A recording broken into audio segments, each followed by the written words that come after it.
Hey everyone, and welcome to the NintendoFuse Podcast. This is episode 188, entitled Game of the Year 2019. We're going to be talking about a lot of our picks for this year, a lot of great games that came out this year. Some other news to discuss as well, though. We're going to be talking about the Indie World Showcase. We've got about 16 games that were shown off not too long ago, and also the Game Award winners and all that stuff. But I am not alone to talk about this. Oh, I should probably say my name is Steve. If you're new, you don't know me. My name is Steve. But I am not alone. I am joined today by Greg. Hey, Greg, how's it going? Oh, Greg, I think you're muted. Are you there now? Yes, I did. Sorry there about you that. Okay, I'll say that I again. thought I was joined by Greg. Yeah. You thought wrong. It was the ghost of Greg. I'm also joined by Barry. Hey guys, always a pleasure. And joining us as a special guest is Hassan. Hello.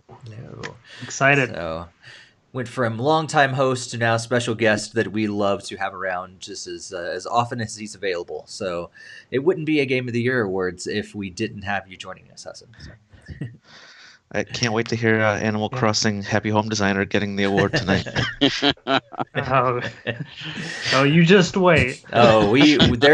There are a lot of surprises and a lot of things that are going to happen in our Game of the Year awards tonight. But before we get into that, we just want to thank you guys so much for tuning in. If you are brand new to the NintendoFuse Podcast, just do us a favor and hit that like button if you like what you hear and see here on YouTube. And if you haven't subscribed yet, please do that. That would be so helpful. And if you would like to know every time we post a new video and every time we go live, you can hit that notification bell, and that'd be great. But if you are listening after the fact, maybe you're listening to the audio-only podcast version of all this, be sure to subscribe there as well and share this podcast and share NintendoFuse with other Nintendo gamers. We would love to have you do that. And also, we would love to have you join in the discussion between the podcast and between the shows and all that stuff.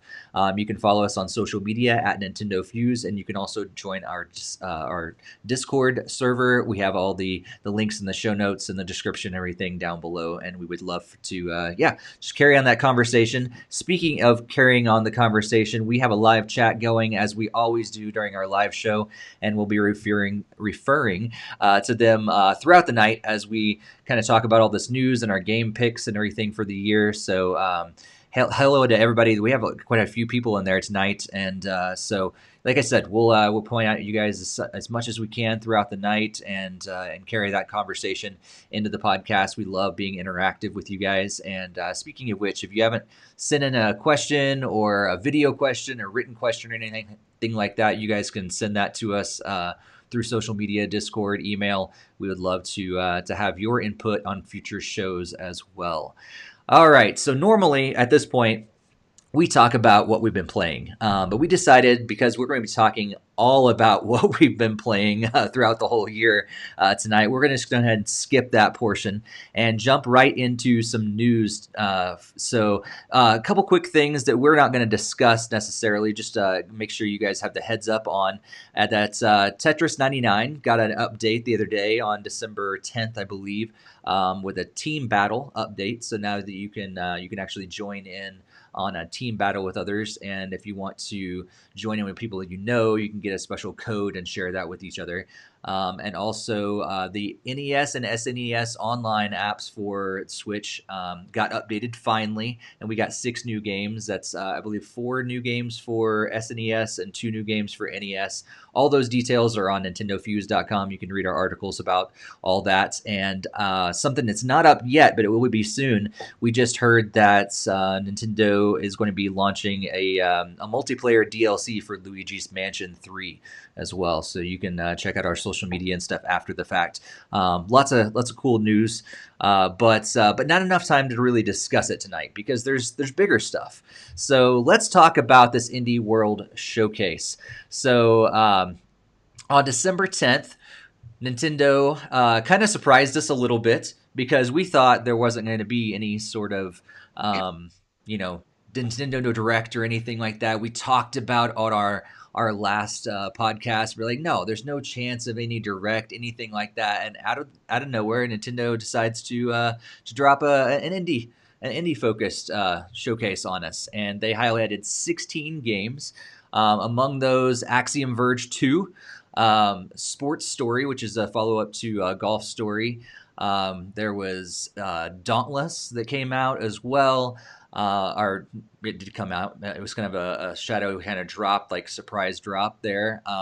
The Talos Principle Deluxe Edition, The Survivalists, Streets of Rage 4, Gleamlight, Skatebird, Bake and Switch, Super Mash, Sail Forth, Murder by Numbers, Liberated, Boyfriend Dungeon, Dreamscaper, and Oddworld Stranger's Wrath. So a lot of different games. And again, we have all this information on NintendoFuse.com. If you missed all that, you can watch the entire video. You can read all our details and everything. But I'd love to just know what you guys think about all these announcements. What games kind of stood out to you? What games are going to be, ones that you're going to just kind of avoid when they do come out? Yeah, just kind of general thoughts. We'll go to you first, Greg.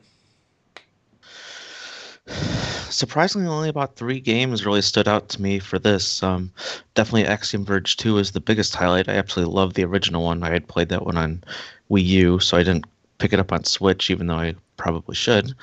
The other 2 that sounded really cool was Super Mash, where you kind of just mix 2 different genres together. It seems super intriguing and a great way to see like random games being created. So I'm pretty excited for that one. And the last one was like a Dream Scraper, which is just like a brawler, top-down kind of thing, shooter, dungeon crawler thing that sounds pretty interesting to me. So that was about it for me.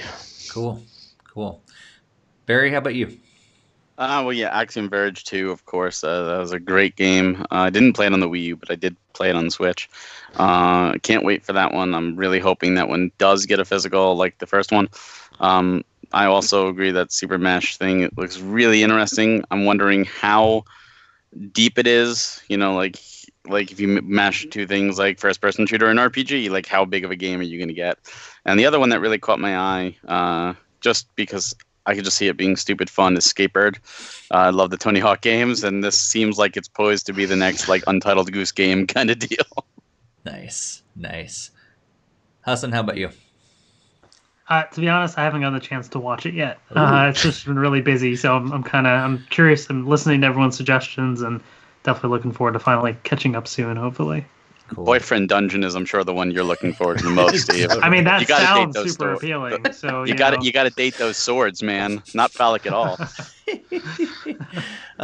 Yeah. Of all of them, that was the one I'm like, okay, I guess it's for someone, but not me. Yeah. What you guys have said so far, I mean, Axiom Verge 2, Super Smash. I'm really interested in Super Mash. I think it's such an interesting concept. And I love the fact that, like, I think I've even written about this before and on one of my reviews about another game.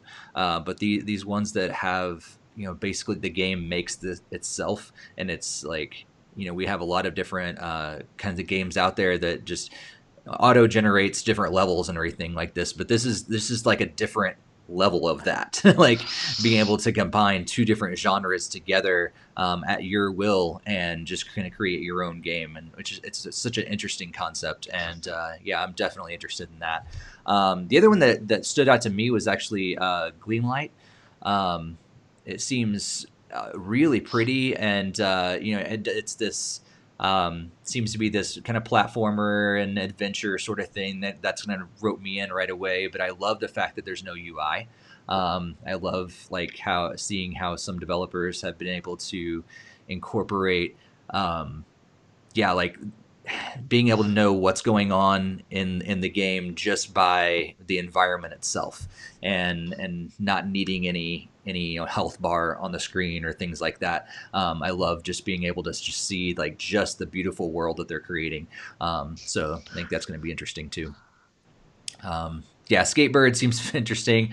I'm always a sucker for a good beat 'em up, so seeing Streets of Rage 4, that's going to be kind of cool too. But yeah, like I've downloaded Dauntless. I haven't tried it yet, and I have a feeling.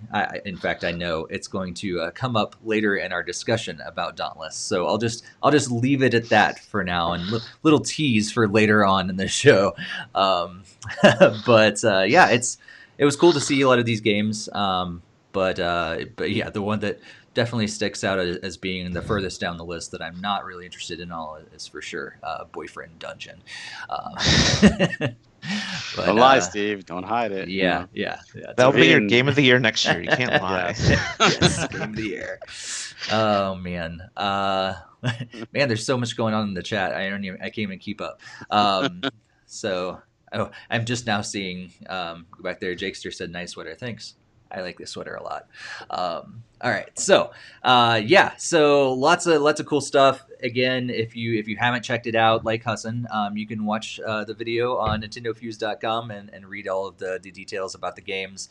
Like I said, some of them came out, like Dauntless dropped that day, and then a lot of other ones are coming out in 2020, May 2020, and sometime in 2020, early 2020, summer 2020. So a lot of these games are just a few months away.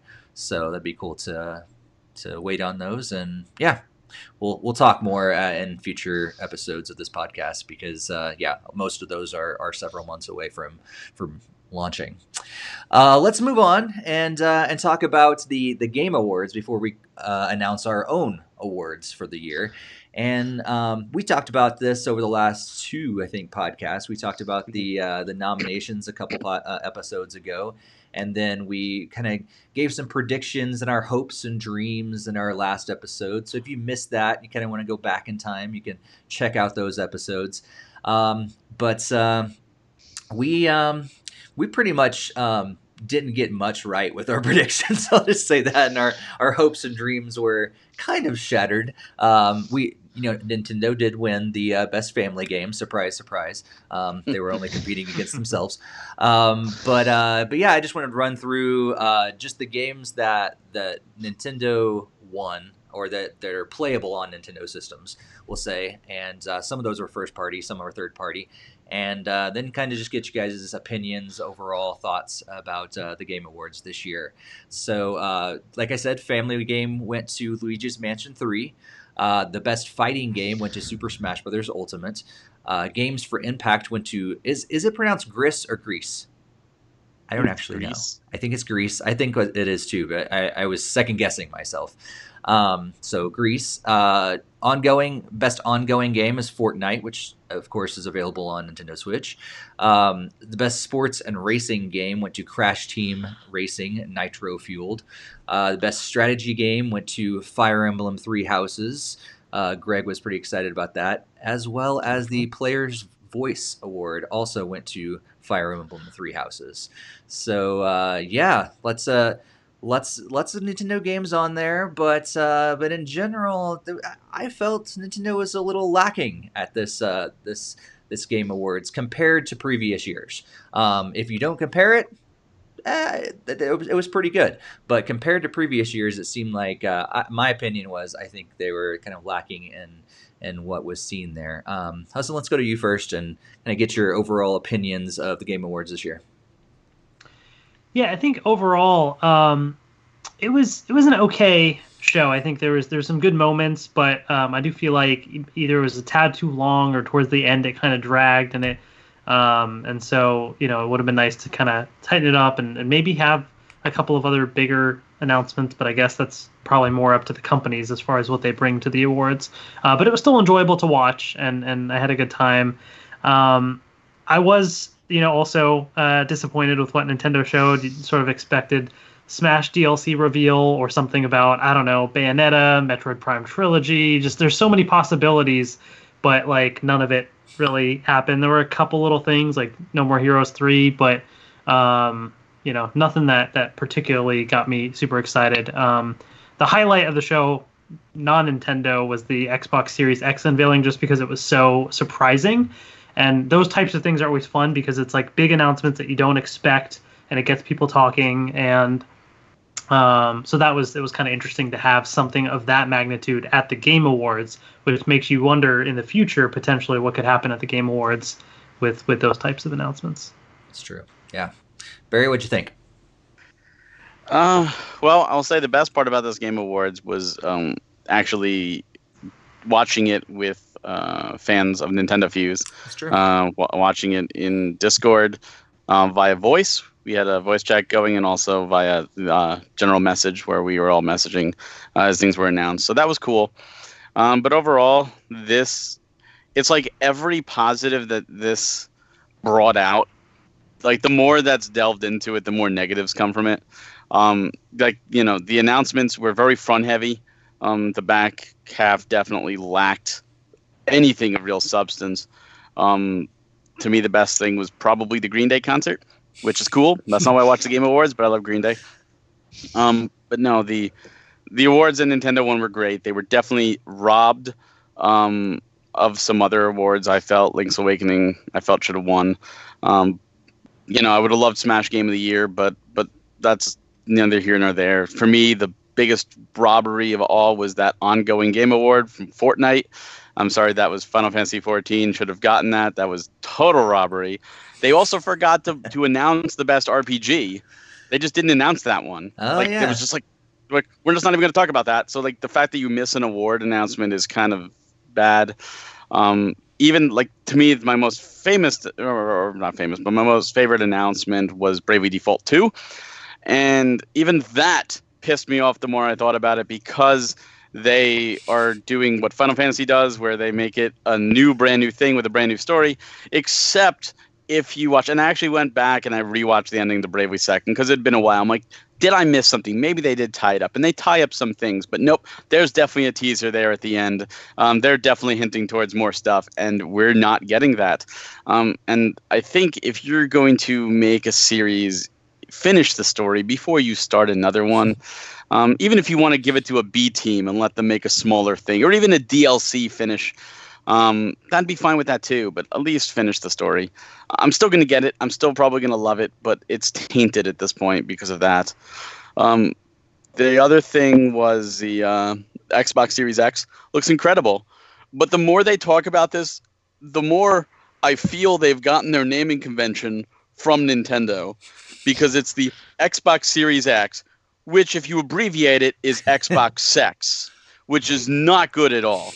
But now they're saying like, oh no, the real name of it is just Xbox, and this is the Series X edition, and we're just going to make new series afterwards. So now, if you want to tell somebody, oh, did you play this on Xbox? Well, what do you mean? Because now Xbox is the first Xbox, or this fourth Xbox. Mm-hmm. But if you want to say, well, no, I mean the Xbox One is in the first Xbox, do you mean that or the Xbox One?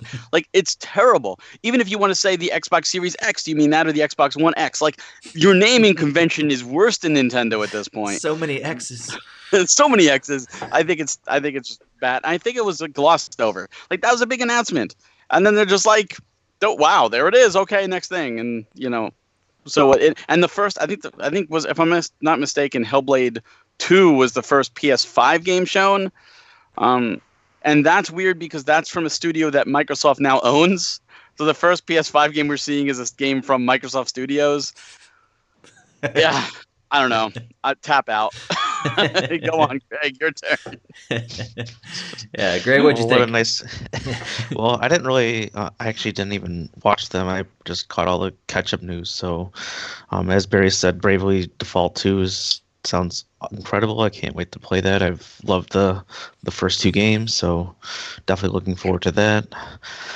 Obviously, it'd be nice to have a continuation with the characters as Barry was diving into, but can't always get that. Hopefully they are making that one as well, but I guess only time will tell. It is pretty cool that they've announced the Xbox. I saw the memes on like Twitter and like people making these like super big game cubes like stretched out. Like I thought that one was just hysterical. So yeah, so pretty stinks that Fire Emblem was snubbed on a number of them, but happy to see the player's choice and At least I got like best strategy game at least. So Yeah, it was the Nintendo game that walked away with the most awards. So Yeah, two. considering like between 2017 and 2019, I feel like Nintendo had very strong presence in both years with like several like games that are like Game of the Year worthy, and they were like nowhere to be found in most of these categories. Yeah. And so they were all like lumped into the family category, and that was it. Yeah. I'll give Nintendo that. And even that wasn't like presented on stage. That was just Jeff Keighley talking, saying, "Here we go. I have a good feeling about Nintendo." Listed it off. Boom, done. Same with like best fighting game. It wasn't like done on stage. Yeah. Well, at least it got done, like you said, not RPG, and just get snubbed over. Just completely snubbed over. Did they do that on purpose, or they just forget? I don't know. They did all those esports things that I don't think the majority of people care about. So Yeah. come on. Yeah. Be interesting to see where they go from there, and yeah, I think one of the highlights for me as well, and it's always good to hear Reggie talk, but his speech was really cool, just to acknowledge just games and gamers and all the indie developers and stuff that, he said, at one level, everyone was an indie developer, and even the developers that all of us know now that make these amazing AAA games, they started off as an indie developer, and that's kind of cool. Just to pay homage to some of those people who are sitting in their bedroom and slaving away coding some game that they don't know. They just have hopes and dreams, and maybe someone will actually play this thing sometime, and who knows where that will go and where that will lead them, and maybe they'll be the next guy that's making the game of the year. You never know, and that's just cool to think about. Maybe some 9-year-old who's just now learning to code, and 5-10 years from now they may be making the best game that we've ever played. So that's true. That's so cool. I just want to do a quick correction. A bad latency in the chat, which is why it's so important to be in the chat. Bad latency corrected me. Hellblade 2 was the first Xbox Series X game shown. So I knew it was the first of one of them, and it was Godfall. Thank you, Jakester was the first PS5 game. It all became a blur at that point. Nice. But yeah, it's gonna be crazy over the next year, and that's what I was actually thinking of as I was watching the Game of the Year awards, and I was putting together my thoughts and everything for the Game Awards, and thinking about our Game of the Year awards. Just about like all the games that did come out this year, all the games that were promised for next year, some of the games that we're not really sure if they're going to be next year or not. Like, it's going to be a crazy next couple years of gaming, like with Nintendo stuff, and then who knows where this next version of Xbox is going, where the PS5 is going to take us, how Nintendo answers back, if they do at all, and is there going to be a Pro, is there going to be a Switch 2, or a random other name of whatever they decide to come up with, how they're gonna keep pumping them out. So but yeah, I don't know, we're gonna talk a lot about our predictions in our next episode, so kind of jumping forward, so January 7th, I believe, is our next podcast. So kind of just making sure you guys know, mark it on your calendars. We'll be live on January 7th. So we're going to take a couple weeks off for the holidays of like between from here and there. There's like a bunch of holidays. I'm not going to announce them all because I'm probably going to forget one. But they're in the holiday season. We're going to take the next couple weeks off. But January 7th, we'll be back with our predictions for 2020. But for right now, we're going to focus on 2019. And so get ready. Get ready for your own picks. Toss them in the chat there. We're going to get into our Game of the Year awards for 2019. I feel like we should have some like music thing right there. Hassan, that's, I was just thinking that's the on same. you. You just need to like hum some song, homage to the first. I don't know. All right. Da-na-na-na. Yeah, we should honestly just start this with a little bit of a disclaimer that these are our picks. These are our personal picks, and they may not necessarily be your picks, and that's okay. So don't get mad at us if we didn't pick your game as favorite, but let us know your favorites in the chat, and we will definitely acknowledge them. For sure, yes.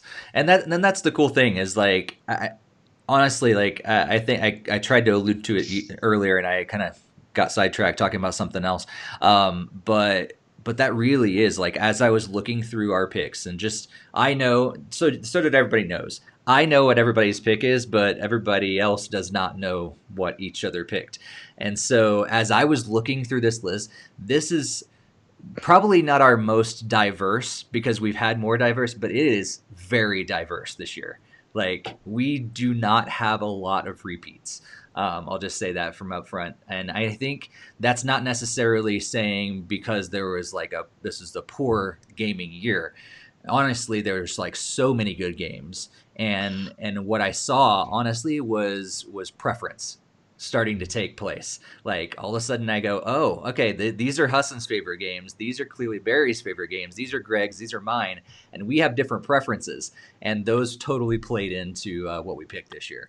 And they're all good games. So just in general, like, we'll say congratulations to everybody on this list because they're all great games. But we did. I'll talk more about how we got to our official game of the year when we get to that point. But let's start off with the mobile and 3DS category. So yes, 3DS is still kicking along. They didn't have a whole lot of games launched this year on 3DS, but we had a few, and there was a couple mobile games as well. So let's go first. Let's go to you, Greg, first. We'll let you kick us off on the mobile and 3DS category of games. And again, we're just going to go through the as I just pointed out, like, you're going to start, and then I looked at your list again, actually. So yes. maybe we should go to someone else first. Should I have a disclaimer though? But yeah, we're going to go like third. You can do honorable mentions if you want to before you tell your third place. But yeah, like, so maybe we actually don't start with Greg because Greg didn't have a third place. Spoiler alert. So let's start with Barry. Barry, what's your third place for mobile? I'm actually going to do my honorable mentions before number one because it leaves the suspense, maybe a little more.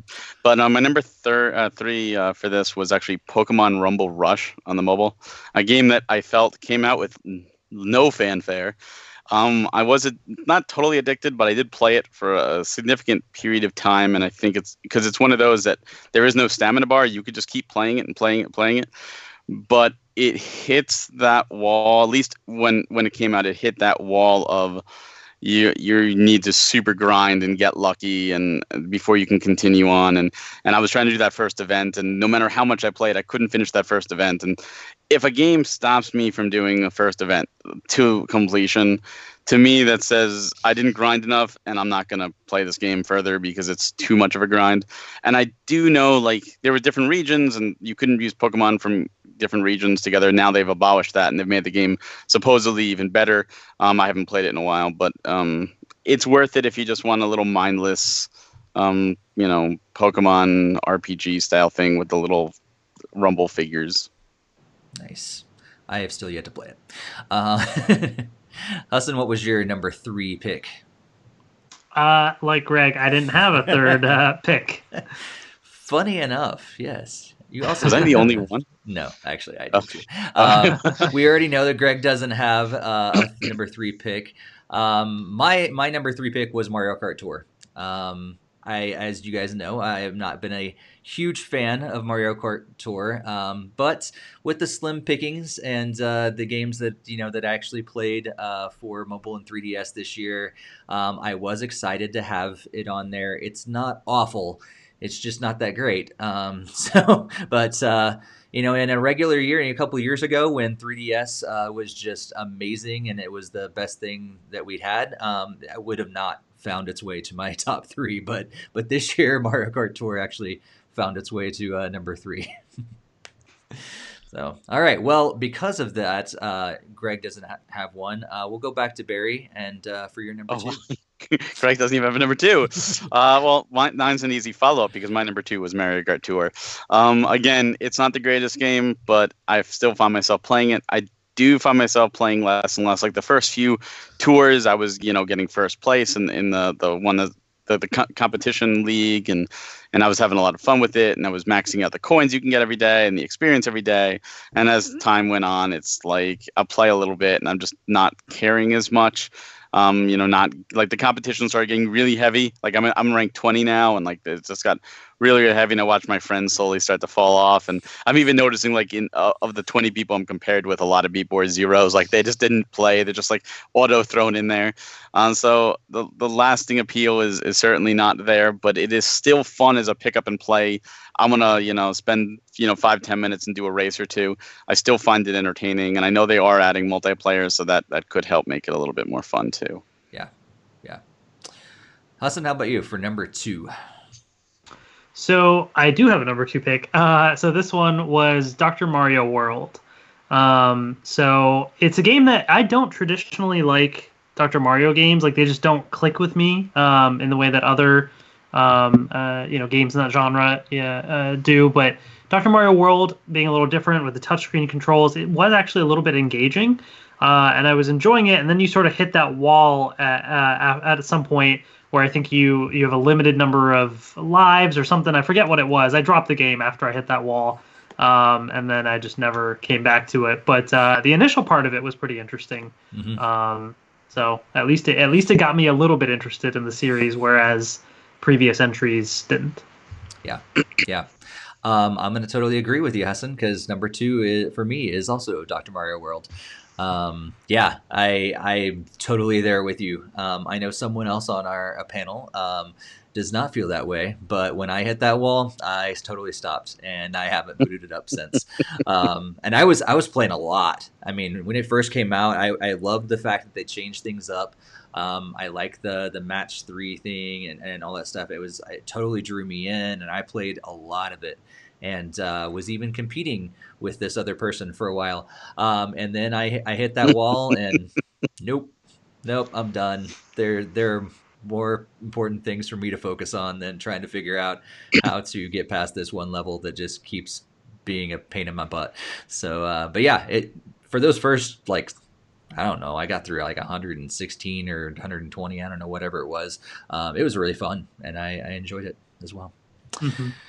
All right, Greg, here comes to the only one you have for your top 3, your top 1 mobile and 3DS game.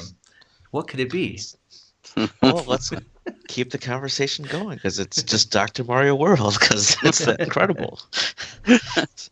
So I'm still playing it just about every day, or at least once a week, just to get all the logins and daily presents, and still completing all the worlds that have been released. I've beaten every main level in the game that has come out, and it's been a lot of fun. Nice. Still working on the challenge levels, but that's something different. Those are very hard and not worth. That's where the invisible wall is for me. Nice. Yeah. Greg left me in the dust after a while. We were competing for a little bit, but nope. I gave up. All right, Barry, you got any honorable picks and your number 1? Yeah, my honorable one of them is Dr. Mario World. It just didn't grab me as much. Pokemon Masters, again, it didn't grab me. And then these 2 are here just because they're remakes, which is Kirby's Extra Epic Yarn and Mario & Luigi Bowser's Inside Story, plus Bowser's Junior Journey. Great games, but I wanted to really give it to more new experiences when I could. And so I might be the only one here with a 3DS game on my list. And that is Etrian Odyssey Nexus as my number 1. I've always liked the Etrian Odyssey series. It is, dungeon crawling, RPG, old school, and you get to pick your party, and you actually have to draw the map as you go along. So I don't know how this series is really going to continue. And the 3DS, it really shined. And this is literally the most likely last main game of the series. But if you are interested in the series, it's a great pickup point, or of course you can play any of the other 5 games. But that was the one game this year that actually got me to play my 3DS again. It's the only time I picked it up, and I haven't picked it up since. And I think it came back out in February, so it's been a while. But that's my number 1 of the year. Nice. Hassan, how about you? Number 1. So my number 1 pick was Mario Kart Tour. Number one, not necessarily because it's like my favorite thing, but because out of what I played, it was, I guess, the best. And it's not bad. It's not a bad game. It is a bit enjoyable. I just dropped off of it because of the fact that in order to really um, do the best that you can, you really have to like spend money to get like the characters you want, because otherwise your chances of getting anything good are not that great. And it was just a lot to keep up with, just the constant sort of grinding that some of these mobile games tend to have, and it was just too much of a hassle to kind of keep up with. So it was an interesting concept, and what I did play was somewhat enjoyable, at least. So there is that, but would have loved to get into it more. Cool.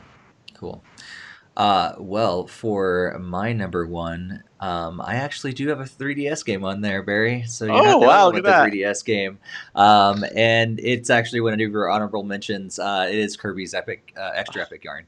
I love the original. Bringing on the 3DS is just so cool to have that on the go. Clearly don't play it that much because I'm on my Switch more.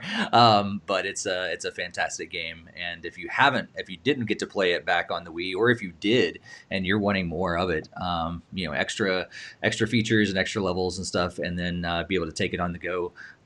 It's so cool. Like I wonder if they're eventually going to do another remake for the Switch, or if they're just going to go, you know what, well, let's just create the next one on and kind of just stop with the remakes. But it's a fantastic game, and kind of kicked off the whole, like, that's why we have the Yoshi's Woolly World, I think, and those aesthetics and stuff like that in the games, because a lot of people really responded well to that. And yeah, it's a fantastic, fun game. And the funny thing is, like, as I'm thinking about this, I think this is the first time that any Kirby game has found its way on the top of my Game of the Year list, because I'm usually not a huge fan of Kirby, but Epic Yarn was different enough to make it really fun. And yeah, so that's our top mobile and 3DS games. But let's move on. Let's move on to the indie games. So so stinking many indie games, and they keep coming. We just talked about 16 more that they just announced the other day. But with all that being said, like, what are our favorites? What are our favorites this year? Hassan, let's go to you first, and we'll kind of go again, third through first.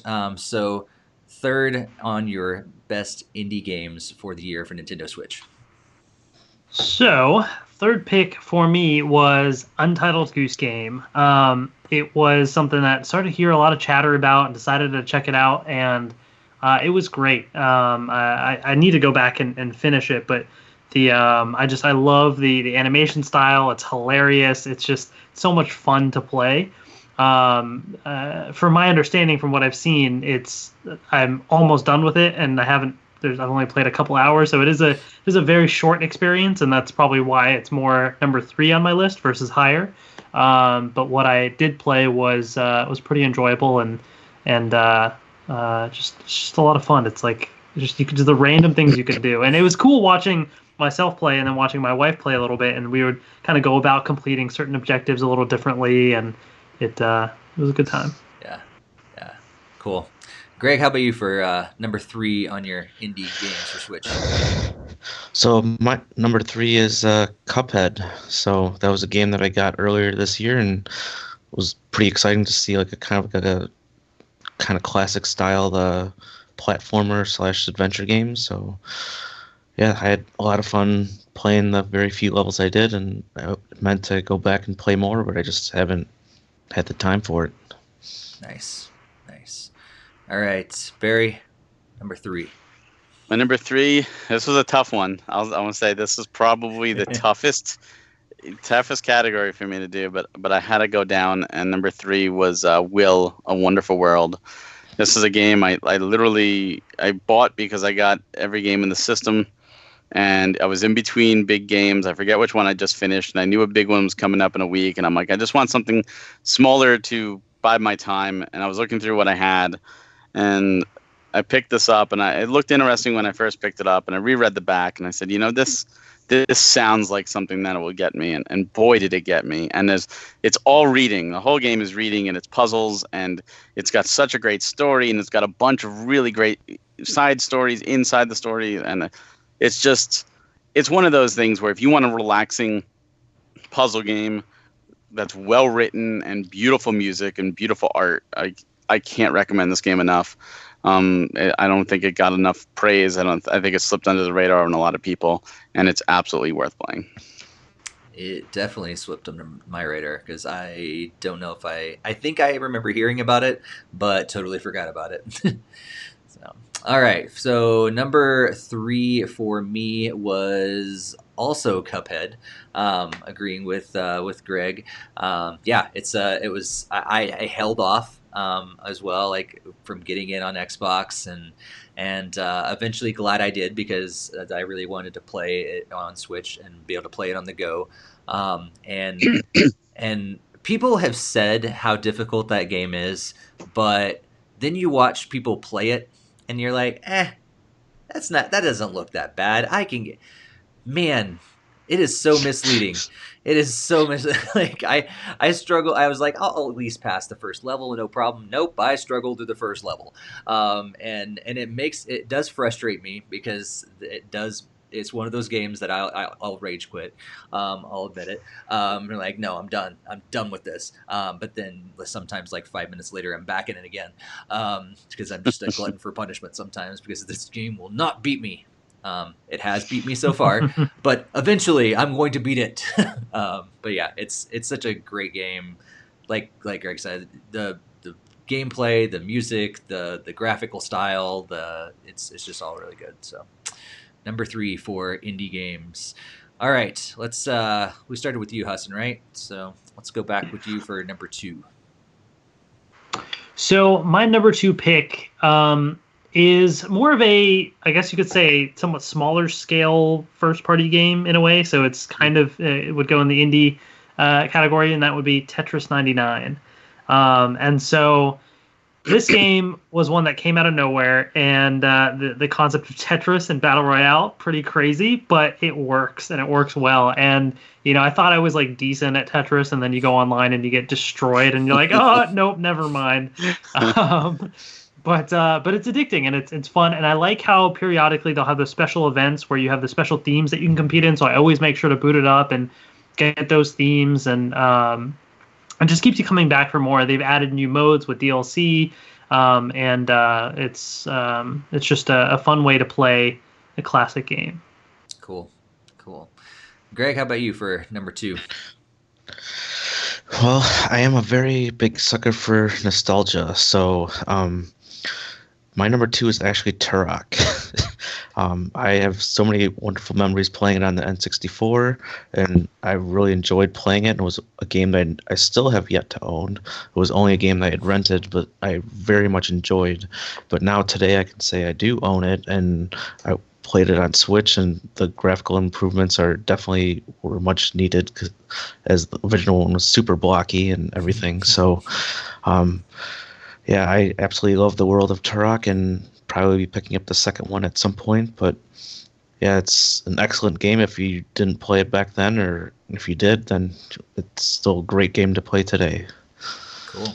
All right, Barry, number 2. Number 2 wasn't my number 2 before, I think last week. It was actually Will was my number 2, but I played this one and I finished it last week, and upon finishing it, I'm like, no, this has to go higher. And that is AI, the Somnium Files. I love Zero Escape series. I love those type of visual novel style games. And this is from the creator, except instead of a Saw style thing, this is more of a detective game where you play a cop trying to investigate a murder. And the hook is that in addition to your visual novel style where you can click on things and talk to people and all that stuff and ask questions, is that you also get to interrogate people by going into their dreams.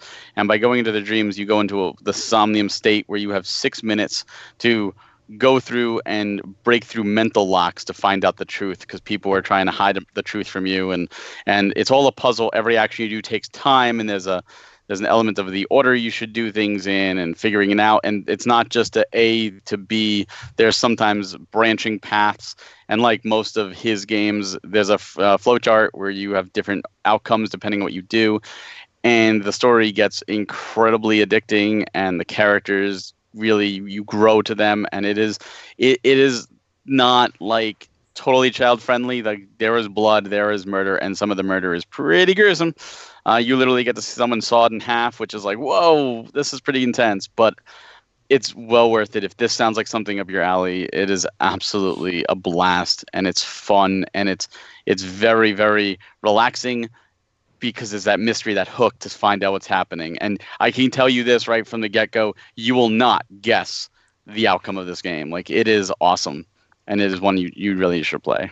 All right. Bad Latency in the chat is agreeing with you that AI is amazing. So, yet again, another game that I'd not even heard of. Number 2 for me was also Tetris 99. I actually had messaged Hassan and said, hey, I think Tetris 99 probably, like, I don't know. I just had to make an executive decision, and we decided to put it in the indie category. It's a smaller, because it really is. It's that it's almost AAA, but at the same time, it is a smaller game. So we put it over there in the indie category. But yeah, it's great, and honestly, it's competing with, like, in terms of playtime, I think, with a lot of the games that do cost like $60, because it's such an interesting concept. It was one of those things that I never thought I wanted until they gave it to me and go, nope, this is great. Yes, of course, I would love to do Battle Royale against 99 other Tetris players. That sounds awesome. Never thought about it before that day it dropped, and now with all the DLC that they've added and being able to play it with others and making it more of a fully encompassing Tetris game now is pretty great. So yeah, and I'm excited to try out the multiplayer option, like the team battles and stuff like that now too. So, all right, let's go back to you, Hassan, for your number 1 indie game. So my number 1 indie game, I'm pretty sure nobody else will have selected this. But also, if you know me, it shouldn't be too much of a surprise. It is Power Rangers Battle for the Grid.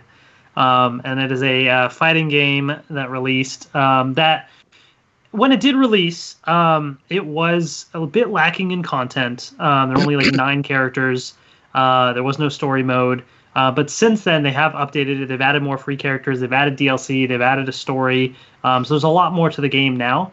But what I will say is I don't like fighting games traditionally. I suck at them, and they're just not that interesting to me. But having grown up with the franchise Power Rangers, and I see a character, and I feel like there's a way this character should play.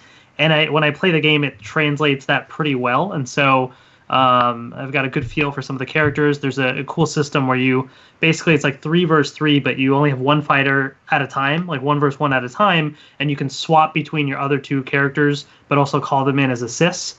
And so it makes for some really interesting dynamic fights. And the story mode is based off of the Shattered Grid comic series, which is one of the greatest Power Ranger stories they've ever told. It's like a crossover with all sorts of different seasons and stuff. And so it's and they did some great voice acting. They brought back some of the original actors to do the voices, like the original Red Ranger, the original Green Ranger, some of whom haven't really done stuff with the franchise like ever. So it's a pretty cool package, and it's also $20. It's a budget game. If you buy like the deluxe version with like the season pass and stuff, it's like $40. So it's still a pretty good price, cross play and everything too. So definitely, if you're interested in fighting games and/or Power Rangers, worth looking into. Nice, very nice. Greg, how about you? So going on what Hassan said earlier, mine was actually the Untitled Goose Game. So I really enjoyed it, and to kind of more expand on what he was saying, it is a very silly and funny game, and I had such a blast playing it. I was always smiling when I was doing the pranks on the different people, and I did manage to beat the main game part of it and unlock like the bonus missions and stuff at the end. So I didn't quite get through all of those yet, but hoping to do so. Not normally one for like stealth kind of games, but there's one has a very minimal like stealth aspects to it. So it's great. I definitely recommend it, and I almost wish it actually did get that game of the year for the indie title or whatever. So yeah, for sure. Barry, number one time. Briefly, just do a quick honorable mentions here, which might shock some people. What's on here? Games I was so close to putting there: Steins Gate Elite, New Super Lucky Tale, Collection of Mana, and one that's going to surprise a lot of people. That's not in my top 3, which is Cadence of Hyrule. As great as that game is, the 2 games I mentioned I had to put higher, and this one was my number 1 game of the year for indie third party, and that is Bloodstained: Ritual of the Night. I absolutely love Metroidvania games. I love the Metroidvania style Castlevania games. I backed this on every platform I could. I was so excited for it, and it came out. And even though the Switch version was not ideal, I played through it on Switch. It didn't matter. I had the longer load times, and I had the weird little glitches where the item would, like the drop would fall and get stuck there, and you had to wait a few minutes before it went to your inventory. But I didn't care. This game is a love letter to Metroidvania fans, and I know we haven't had 2D Metroid in so long, and this is really your 2D Metroid in a sense. It is Symphony Night from PlayStation 1 days with the sorrow aspect of Souls from Aria and Dawn of Sorrows from GBA DS. It is just awesome. It is a lot of fun. It is... there's too much I could say about this game. I just hope that they continue with Bloodstained, because this is really an amazing game that should not be missed. And they fixed a lot of the stuff on Switch, so if you're worried, the Switch version is fine. And I played through it at launch, no problem. It wasn't that bad. Nice. We did have Samus Returns a few years back. Just wanted to point that out. Oh yeah, of course, but this so it was a blows 2D Metroid. This blows Samus Returns out of the water, and I'll say that right now. And I love that game too. In fact, that was in our top game of the years as well for that year. Yeah. Hey, at least I've heard of that game. Yay! Yeah. I think I may own it. I haven't played it yet, but I think I own it. All right. Let's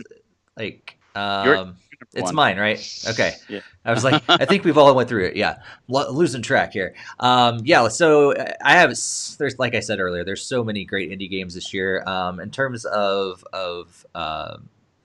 honorable mentions, I'll say Sparklight, Grease, One Person Story, Super Lucky's Tale, Yooka-Laylee: The Impossible Lair, all great games.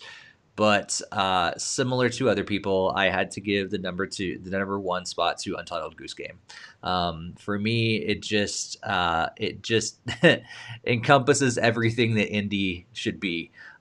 This off the wall kind of idea that's just so great, and I'm so thankful that some person just thought that up in their head to do something goofy like this, because it takes the like the goat simulator kind of idea, but then it's a different twist on it, because you can actually interact a little more, and there's like some sort of a plot to it at least, and it's so great, and it's probably one of the games that I would say I enjoy watching other people play it more than I do playing it myself, because it's so fun to see what other people do and how they go about it, and just watching it and just being entertained by that. I think I said this in our previous podcast. I'm not a huge fan of PewDiePie, but his playthrough of Untitled Goose Game is so funny, and I could not stop laughing. So, but yeah.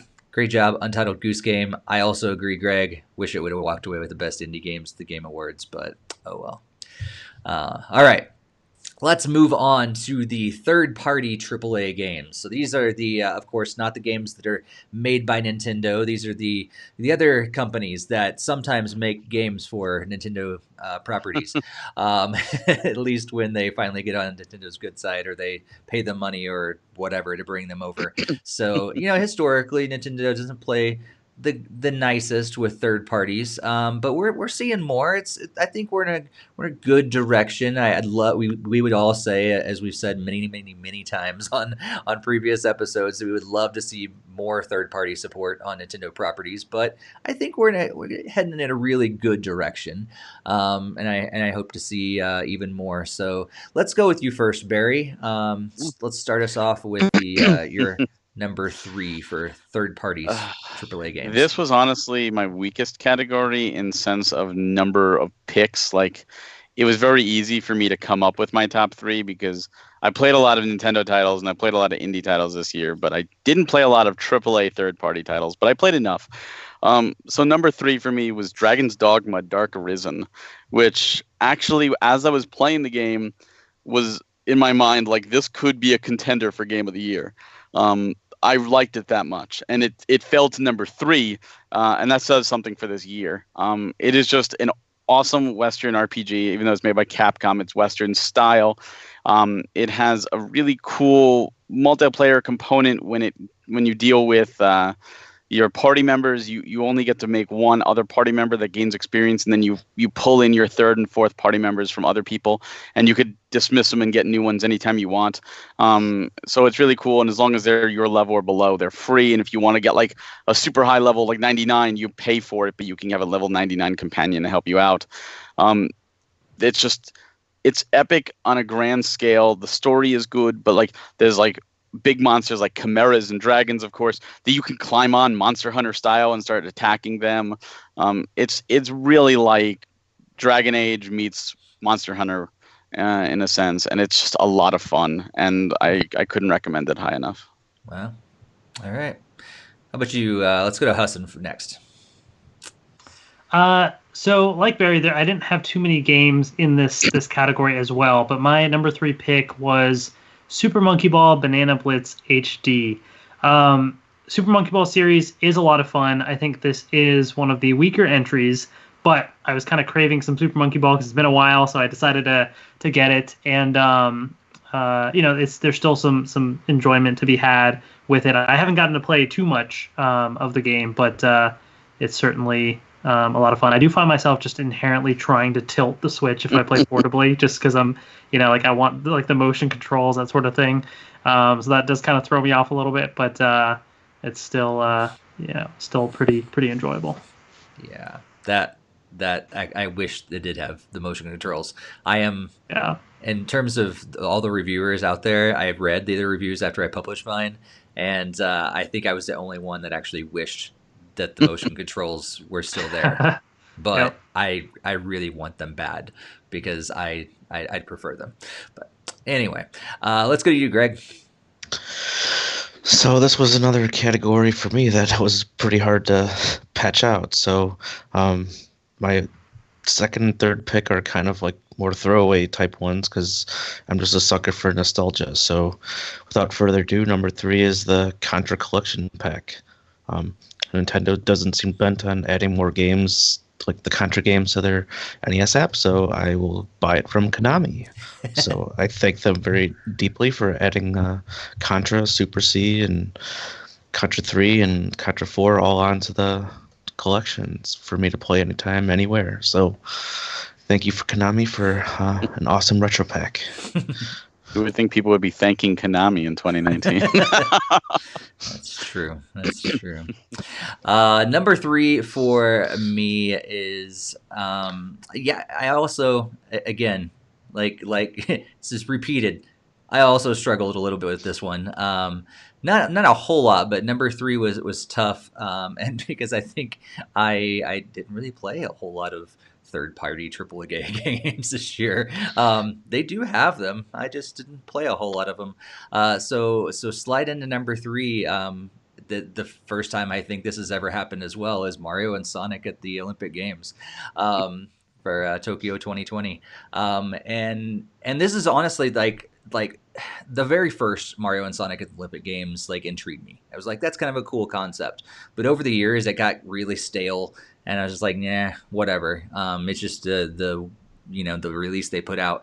But this year, I think they added so many different kinds of games, new events, the 8-bit kind of style stuff, and it drew me back in again. And the cool thing is that I just realized the other day is that they do have a demo for free. So if you haven't played it, you can check out the free demo as well. But yeah, Mario and Sonic Olympic Games, number 3 third-party AAA game for me.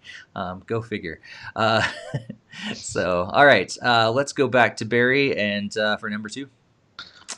Number 2 for me, it was really looking over what I played, and even though this is a remake, this is definitely the definitive version of this, and this is Tales of Vesperia, the definitive edition.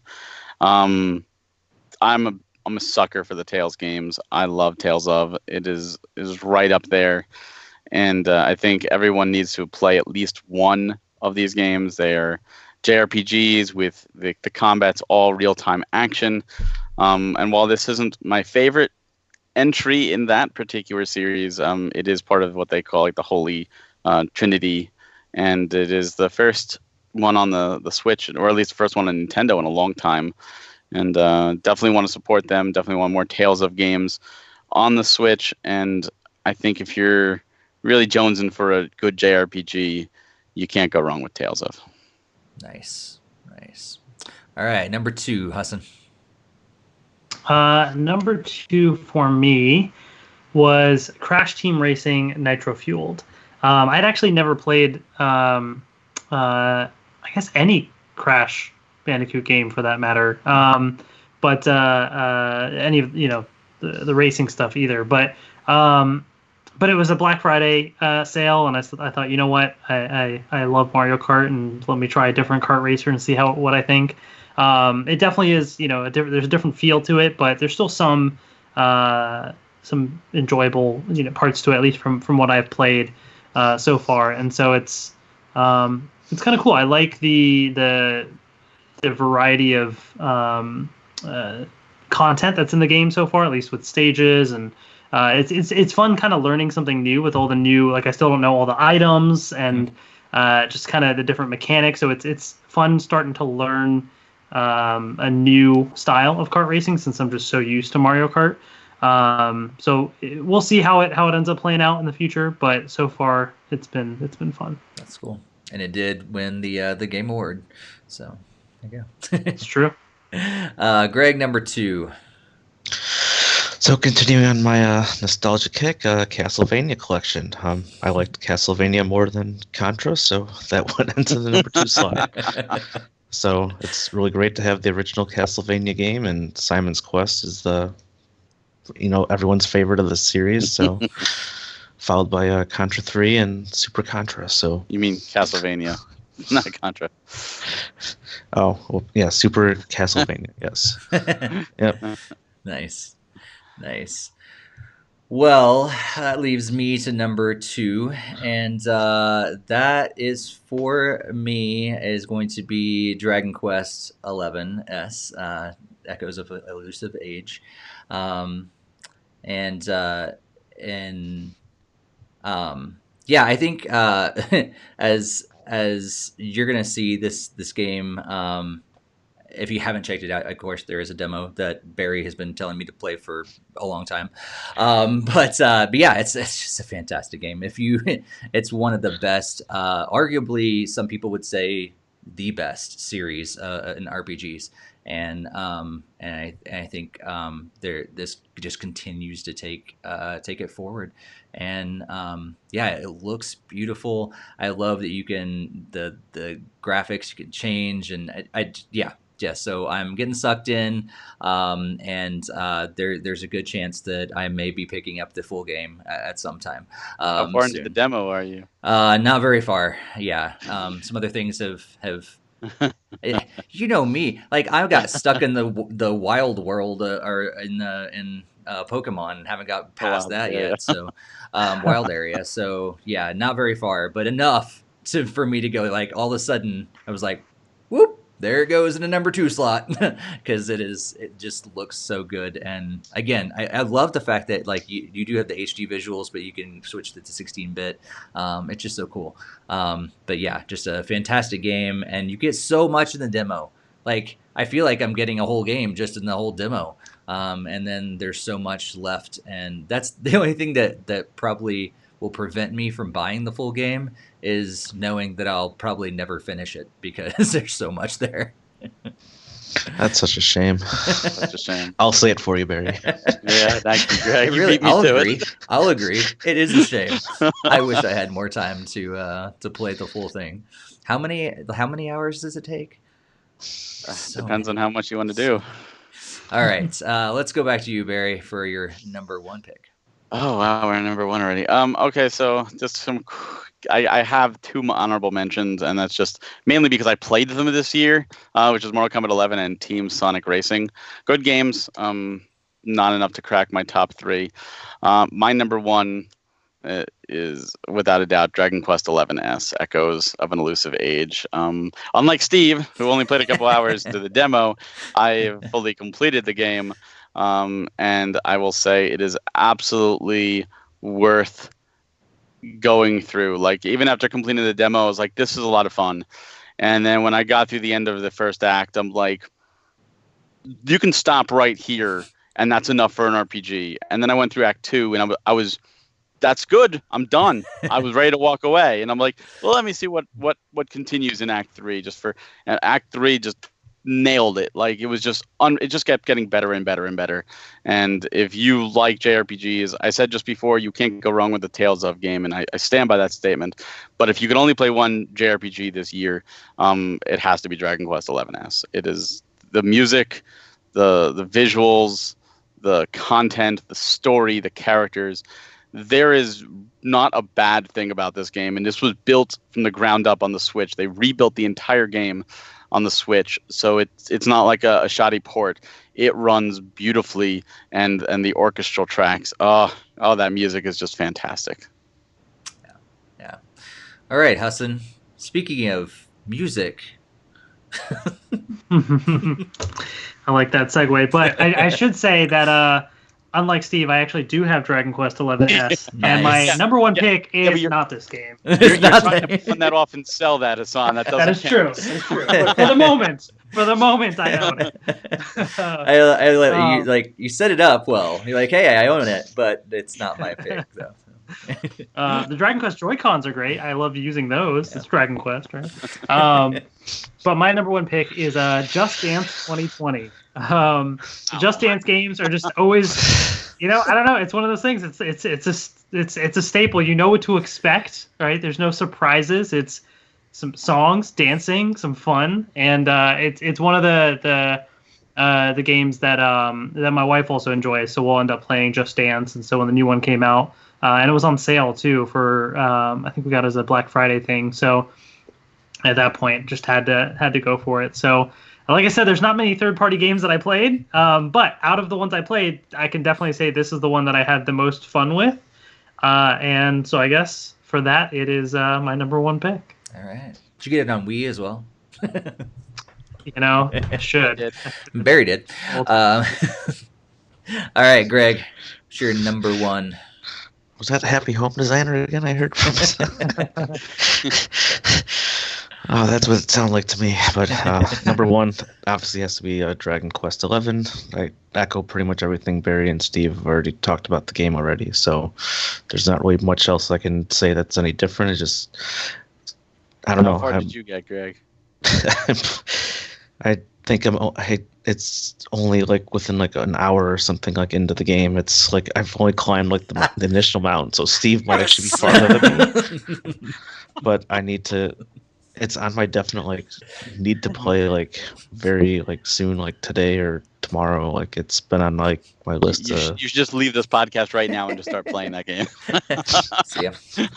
Steve knows your answers. He'll fill us in. Wait, why can't I leave and go play? Because you know You're the host. answer, Steve. Hassan needs to open his and play. Yeah. It's I think the cool thing about Dragon Quest, before I'm going to talk about my second place again, but I think the cool thing about it is like we can play so little of the game, and still it all of a sudden ramps up to like as a number 1 and a number 2 pick for third party games. And spoiler alert, you're gonna see the game return a little bit later.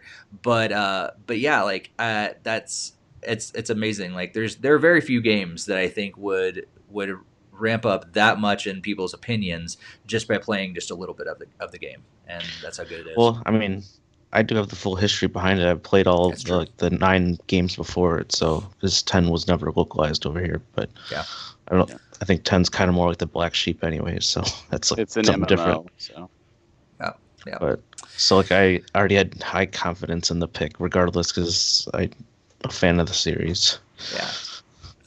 All right. Well, that brings me to my number 1 pick, and like Hassan, I picked a different game. I didn't pick Just Dance, but I did pick a different game. I have Marvel Ultimate Alliance 3. As you guys have heard me talk about Marvel Ultimate Alliance before, I was so excited when this game got announced last year at the Game Awards, and yeah, I'm a huge Marvel fan and played through 1 and 2. Some of my best gaming memories came from playing through 1 and 2 with some friends late into the night. And yeah, this game's really fun. Yeah, it doesn't have like the 1 and 2 has some of that nostalgia factor for me because of those memories.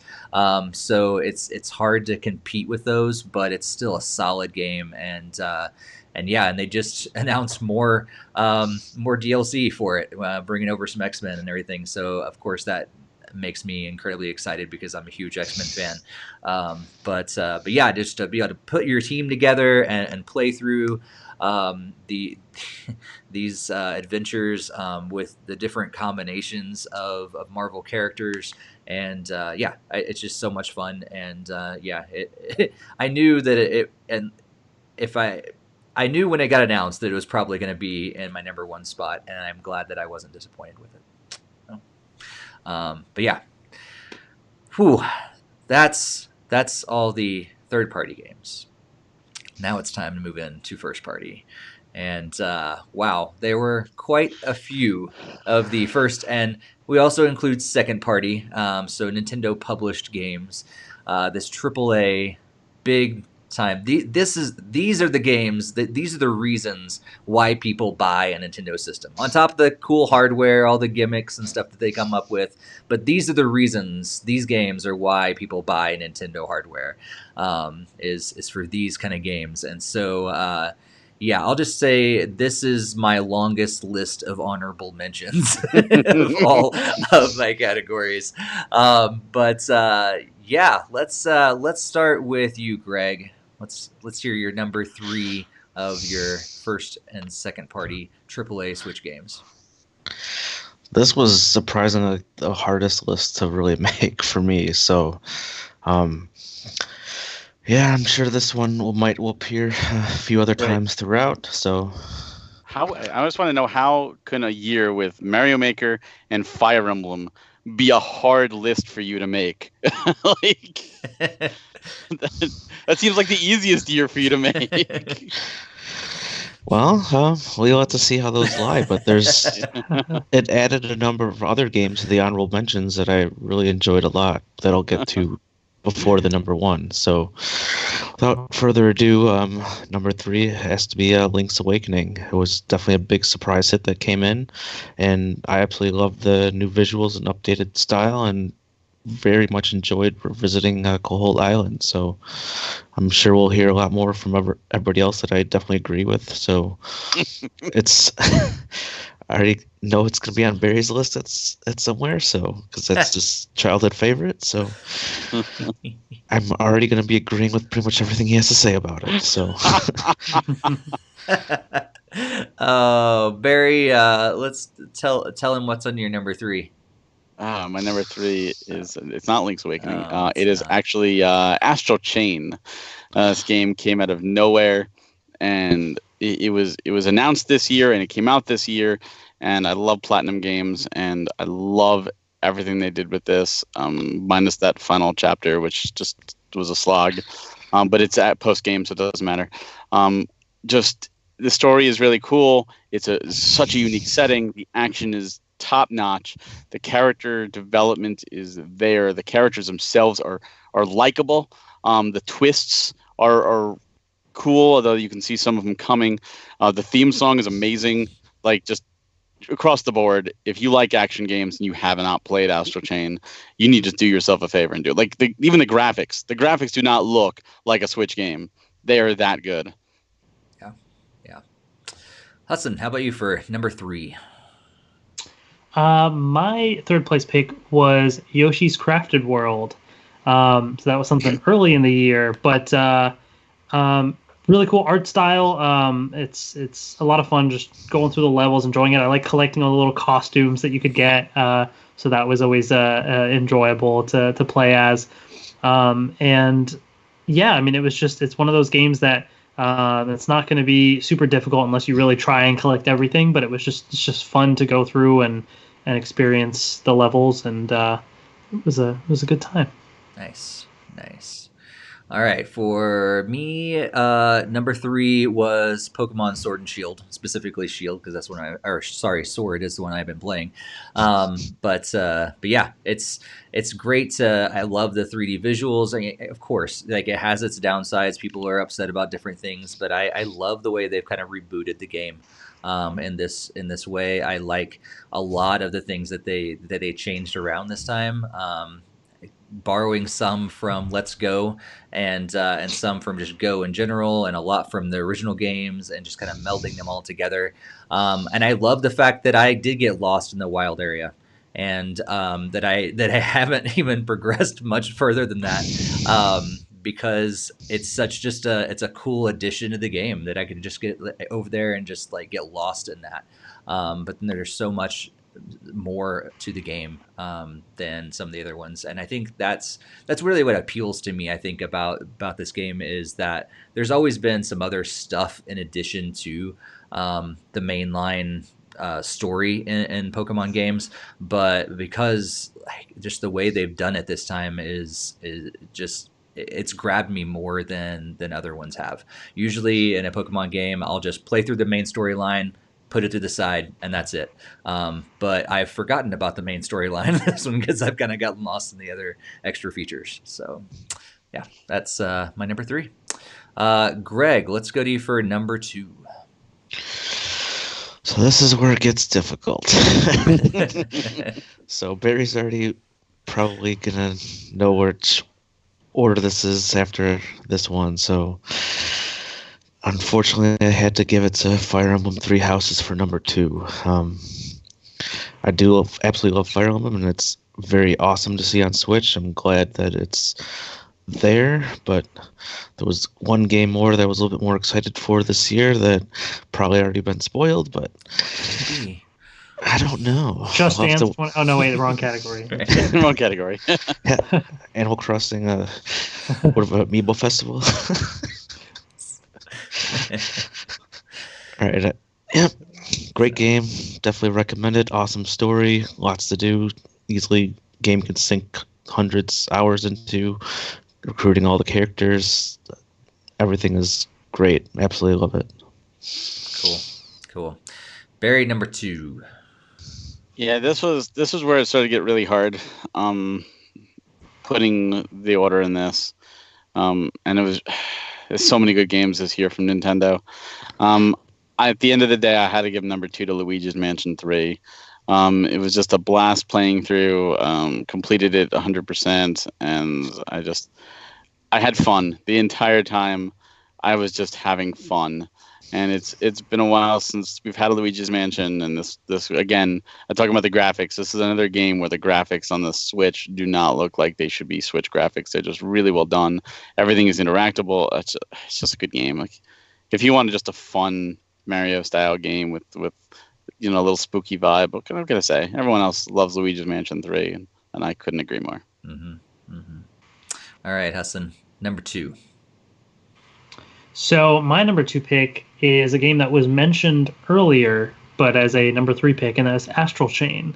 All right. Astral Chain it also kind of took me by surprise because it's hard to know truly what to expect. But Really interesting story, at least from what I've played so far. The combat mechanics, like the gameplay, is just really dynamic and fun. The music is great, and it just really gets you like in the zone while you're playing. And it's I love the whole style of the game, and it's a really cool game, definitely to check out.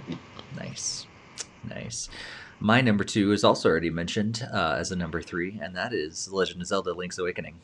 Man, this category was so difficult, and I hated putting Link's Awakening at number 2.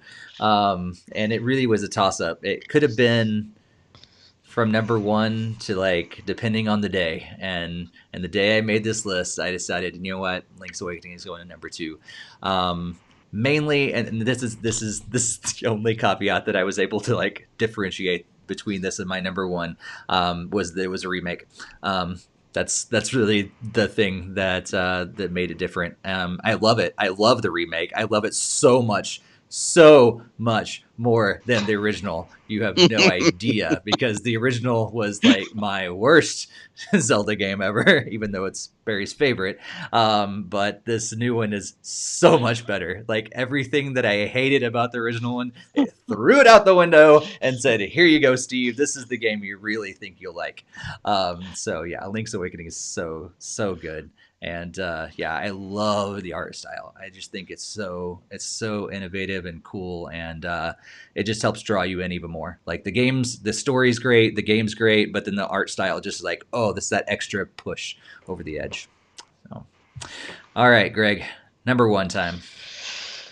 Well, first my 2 honorable mentions. So these ones have already both been discussed as other ones on your guys' list. So it was Luigi's Mansion 3, simply because I don't own it yet, but I have confidence it's going to be a great game.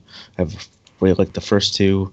And then finally, the other honorable mention was the Yoshi's Crafted World. I absolutely love Yoshi games. That was also very beautiful and well done, but unfortunately couldn't make the top 3. So without any surprise to anybody, number 1 has to go to Super Mario Maker 2. So there's definitely something there when you have endless amounts of levels to play and create, and even though it was very little effort for Nintendo just to really do it because the players make the game, it's incredibly fun. I love watching other people play levels. I really like watching other people do like the multiplayer stuff along with playing some on my own, and also throwing my head in and creating some from here and there. I haven't created one in a little while, but the game just did get a huge update, so I'm hoping to be making some levels soon with all those new pieces we just got. So, nice. Number 1. Nice. Barry, what's your number 1? My honorable mentions, just saying the honorable mentions in any given year would be easily top lists. And the fact that these are only honorable mentions just says really how good this year was. Mario Maker 2, Yoshi's Crafted World, I've already mentioned.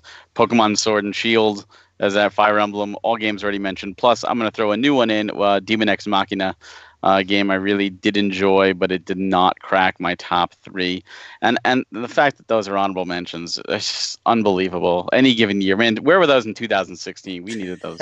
But yeah, my number 1, to no surprise to anybody, is Hello Kitty Cruisers. No, I'm just kidding. It's Legend of Zelda: Link's Awakening. It had to be. It's my favorite Zelda of all time. It means the most to me from growing up, even growing up with the first 2 on the NES way beforehand, and even Link to the Past. Like Link's Awakening just resonated with me on the Game Boy, and it still continues to be one of my favorite games of all time and my favorite Zelda.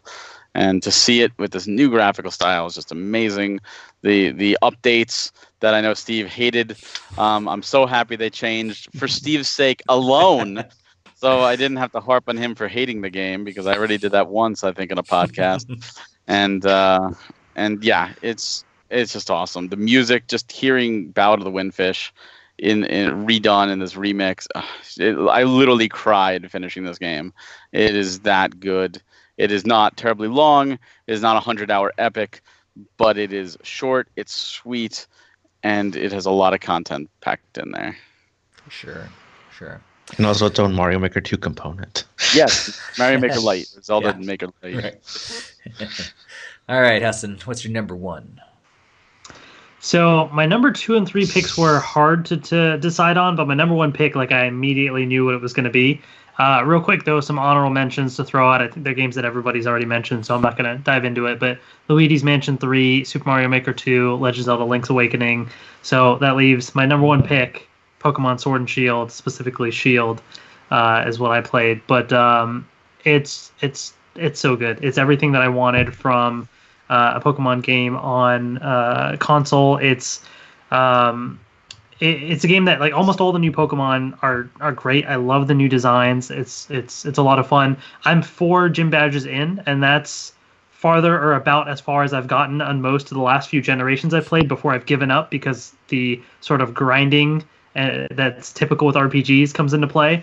And so far, I feel like this game has made so many adjustments and quality of life improvements that they've taken away all of the slog of RPGs that I don't generally like, and it's become enjoyable. Like, I feel myself swapping in and out teammates, going through gyms, exploring the wild area, just kind of enjoying my time with it. And I really want to get back to playing Pokemon, and I just don't have, I haven't had that much time lately, but whenever I have free time, I'm trying to pick it up and play some more, because it's just been so much fun. It's definitely one of my favorite entries in the series. Cool. All right. So for number 1, I'll also give some honorable mentions. Agreed with what some of you guys, Daemon X Machina, Super Mario Maker 2 is on my list of honorable mentions. Astral Chain. Sorry, Greg. Yoshi's Crafted World ends up on there. I put a Ring Fit Adventure. I think it's just an honorable mention because it's so different and so cool, and it drew me in, and it was a good workout. Holy cow, it was a good workout. Like, I was drenched in sweat just doing the tutorial. So yeah, it was a good one. But I got to give the first place spot to Luigi's Mansion 3. Just a solid game. I loved the first one so much. And to be able to bring it back to the console and just this new way. There's some aspects that I don't think it's a perfect game. I'm still not totally sold on Guigi, honestly. But it's a big component to the game. I just think I was like, I'm not a big fan, but doesn't mean I hate it. I'm just not. I was like, I could take it or leave it. But the overall game is just so good, and it, like Barry said as well, it just looks so good as well. And the gameplay, love the fact that they brought in motion controls and also precision controls with the your analog sticks and everything. And yeah, there's a lot to love about Luigi's Mansion 3. Pretty solid game, and I haven't honestly even gotten into the multiplayer aspects of it yet. I'm just diving into the single player alone. All right. Whew. That's a lot. But very diverse we're choices. Not done. That's diverse. Yeah. You haven't even seen it yet. I'll just say that. But before we dive into our overall winners, and we crown our winner for the best game of 2019, according to the NintendoFuse Podcast team, let's talk about the other end of the whole thing. We started this, I think it was last year. Did we do this first time? It's kind of fun just to talk about the worst games of 2019. And this is an incredibly diverse list because we've all played different kind of bad games throughout the year. But I just thought it'd be fun to just to lighten up things a bit before we dive into our overall picks. I think if I played this, if I remember correctly, Hassan, unfortunately, you played no bad games this year, huh? What's the deal with that? I was thinking, I was like, there aren't that many games, or there aren't any games I played that I didn't like. There are games that like I either were like okay, or or they kind of range, but there weren't any games I looked at that I was like, this just sucked. Like, they were all enjoyable on some level. Even Super Mario Maker 2, which is not my type of thing, I got some enjoyment out of it. And I know Greg's like, what? But, I would have loved it if you put if you put Super Mario Maker 2 on your worst games of I 2019. almost thought about it, but I was like, no, that wouldn't be sincere. I did get some enjoyment out of it, so it's fine, you know. Instead, you put Dragon Quest 11. No. So, all right. Let's. There's only two of us that actually have a third place pick. So, Barry, I'm going to go to you first. What was your third place pick for the worst game of the year? My third place was actually said earlier, and that is Dauntless. And the reason that's here, and that's not. I'm going to say that it's not a bad game, but it's not optimized for the Switch. And what I mean by that is there's a lot of frame rate stutters, there's a lot of hiccups, and I feel in a game like this you can't really afford that because it's always online. It's like Monster Hunter Lite, and while I did have some enjoyment out of it, it did actually trigger my vertigo because of those terrible frame rate hiccups and the long loading times. And it was just things are jumping around, and it was fun for when I played, but it definitely felt like there were times where I was waiting, 4 or 5 minutes just to get into a party to go in. And at one point we went in, instead of 4 people, we went in with 3 people, and then one person left right away. So I was like I couldn't find a way to leave without like shutting off my Switch. So I was like purposely trying to die, and the other guy keeps reviving me. We wound up winning in the end. I felt bad because I was like totally like, dude, no, let's just try this again. And he kept, no, get up, get your ass up, We won. But again, I feel like it could be, there's greatness there if it's fine-tuned a little bit, at least with the frame rates. And again, this is a free game, so I just put it because it's as a number 3. Is it worth it? Yes, but if the little frame rate hiccups and stutters like that doesn't affect you, you can absolutely find some enjoyment out of this. But I definitely see if the player base doesn't continue playing, it's dead in the water. And I definitely need some patches to make it a little bit better and run better. Nice. I'm going to go ahead and do some honorable mentions. Oh, Funny, wow. Hudson's not played a dishonorable mention, right? Hudson's not played a bad game this year. I have enough to have a dishonorable mention list. So I think you've also reviewed games. That's very true. This list is one of the reasons why I haven't finished Dragon Quest, and I haven't finished Pokemon, and I haven't finished all these other games because of this list. Torna. Exactly. Well, anyway, so refer to a previous podcast for that one. All right, so I put FIFA 20 on there. That's unfortunate. RBA Baseball 19 was they need to listen to me. I'll tell you how to make the game better. Just listen to me. I also decided to put on my dishonorable list as the 9 Wii U games that actually launched in 2019. So 9 of them. Just all 9 of them. All 9 of them. Really just sorry Wii U. for all those people. Dishonorable mention, Wii U. Yeah. But number 3 actually goes to Zombie Driver Immortal Edition. This game just frustrated the crap out of me. I really I don't know if you guys have played it at all, but it's like I still don't like. It's not clear what your objective is to destroy, run over zombies and kill them in this top down thing, but it's hard to know how to do it best and what your objectives really are, and it's really difficult as well, unnecessarily difficult, and I just did not have fun. So unfortunately, Zombie Driver Immortal Edition is my number 3. All right, Greg, I know you have a number 2, so let's go to you next.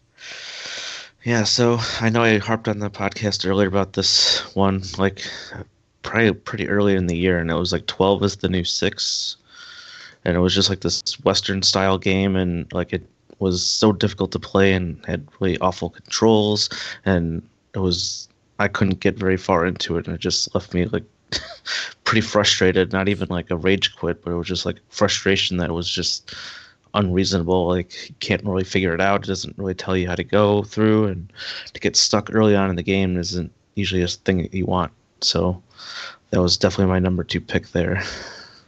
All right. I think Jakester's asking what those podcasts were where I talked about Torna. I think it was last summer sometime. I'm not sure. I thought he was asking what the Wii U games were. Oh, maybe they were again. They're a bunch of. They're mostly. I think they're all indie games.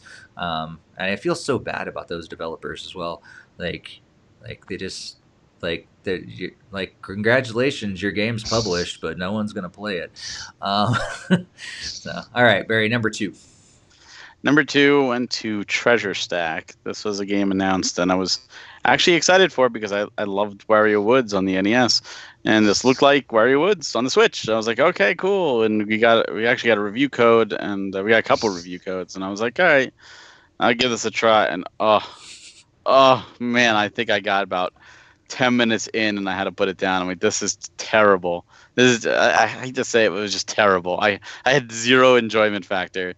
And I'm fine to sit down and put 100 hours into a game, but when I can't put more than 10 in, it tells you this game's bad. So yeah, that game did not carry my attention and is now on my list for number 2 of worst. Nice. Number 2 for me is Feather. I have this was one, like, I've written some difficult reviews over the years, but this one was one of the most difficult because I really didn't know what to say about the game. Like, I've had some that I'm like, I have to make my words concise because I don't want to just rip on a game the whole time. This one, there's not much to talk about because there's not really much of a game there. It's like a flight bird simulator, not really simulator. You just like cruise around as a bird the whole time, and I really don't get a point. It's a good tech demo, but as far as a game, it's not good. So unfortunately, sorry, Feather. All right, Greg, let's go to you for your number 1 worst game of the year. And this is the point where I'm glad that Hassan didn't make the list. Might turn some heads loose from Barry as well. So unfortunately, I gave this pick to Mario Kart Tour. As a Mario Kart fan, I absolutely love the series and everything a part of it. But on mobile, it does just not work. I don't like motion controls. I don't like how it was very incredibly difficult to steer. I don't like I can't even pick my driver without having to pay money or like randomly get it. All of these things just makes a bad Mario Kart game. You should be able to pick your driver, pick your courses. You should be able to use standard controls and not having to use motion controls. Like, that should be a secondary option. So unfortunately, that game got deleted very quickly after playing like the first like 2 levels or whatever. And then I was like, this is far beyond anything I could do. So Nice. I mean, not nice, but you know what I mean.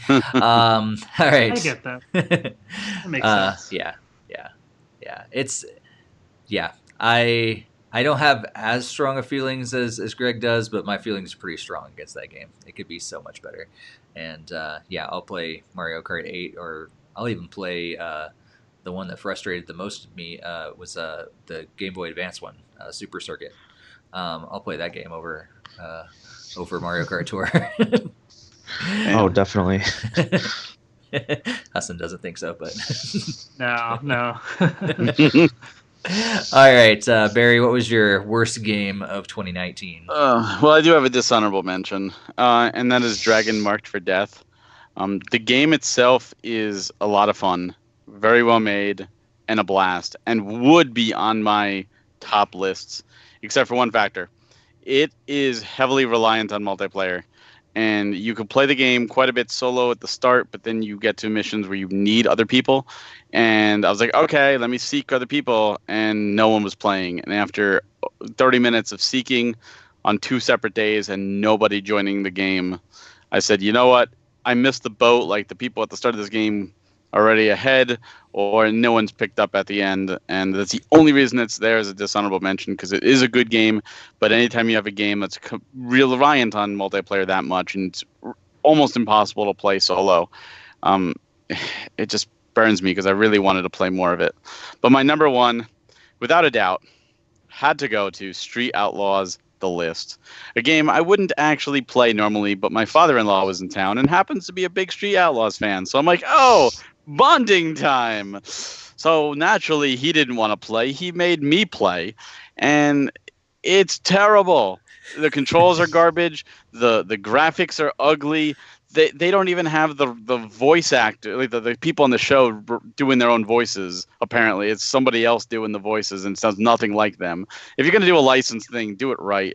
My wife sat there laughing at me because I was driving terribly, so I tossed her the controller. I said, "You play," and she's like, "Oh my god, this is garbage." Because we were looking at maybe getting a wheel, to maybe get my father-in-law to play for the Switch, and she's like, "No, a wheel wouldn't fix this. This is just garbage."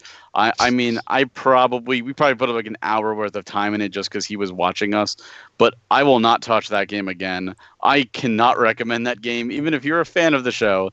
It is garbage. If you didn't like Mario Kart Tour, man, I would hope you would rather play Mario Kart 2 over this garbage because you can't control it. It is bad. Nice. That's great. All right.